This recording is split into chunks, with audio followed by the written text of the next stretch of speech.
Verses 8 to 12.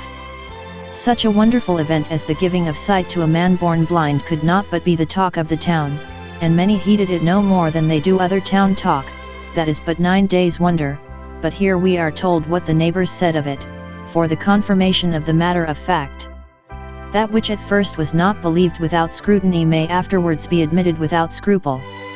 2 things are debated in this conference about it. I.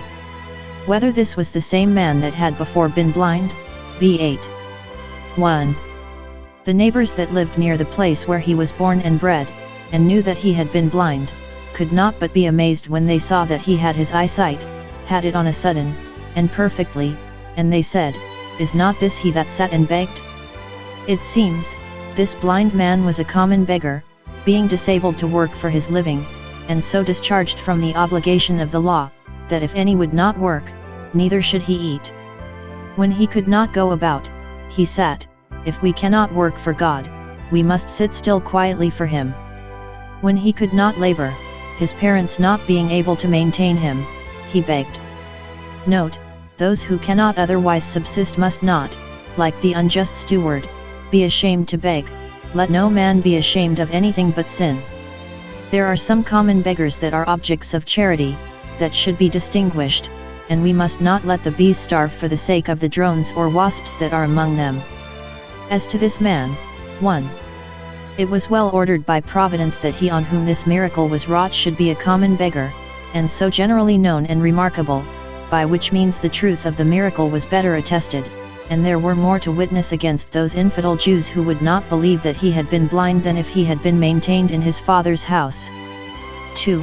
It was the greater instance of Christ's condescension that he seemed, as I may say, to take more pains about the cure of a common beggar than of others. When it was for the advantage of his miracles that they should be wrought on those that were remarkable, he pitched upon those that were made so by their poverty and misery, not by their dignity. 2. In answer to this inquiry, 1. Some said, This is he, the very same man, and these are witnesses to the truth of the miracle, for they had long known him stone blind. 2.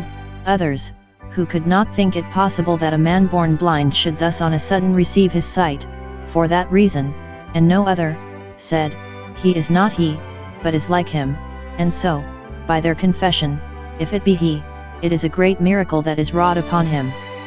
Hence we may take occasion to think, 1.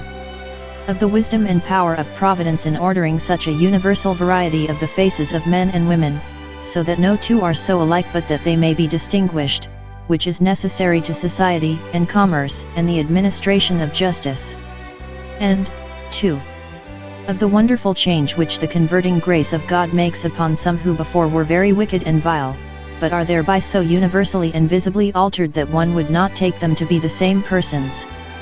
3. This controversy was soon decided by the man himself. He said, I am he, the very man that so lately sat and begged, I am he that was blind, and was an object of the charity of men, but now see, and am a monument of the mercy and grace of God. We do not find that the neighbors appealed to him in this matter, but he, hearing the debate, interposed, and put an end to it. It is a piece of justice we owe to our neighbors to rectify their mistakes, and to set things before them, as far as we are able, in a true light. Applying it spiritually, it teaches us that those who are savingly enlightened by the grace of God should be ready to own what they were before that blessed change was wrought. 1 Tim 1:13, 14.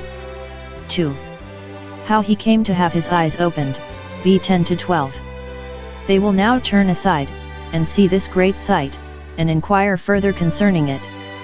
He did not sound a trumpet when he did these alms, nor perform his cures upon a stage, and yet, like a city upon a hill, they could not be hid.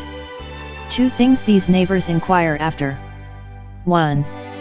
The manner of the cure, how were thine eyes opened? The works of the Lord being great, they ought to be sought out. PS 1:11:2. It is good to observe the way and method of God's works, and they will appear the more wonderful. We may apply it spiritually.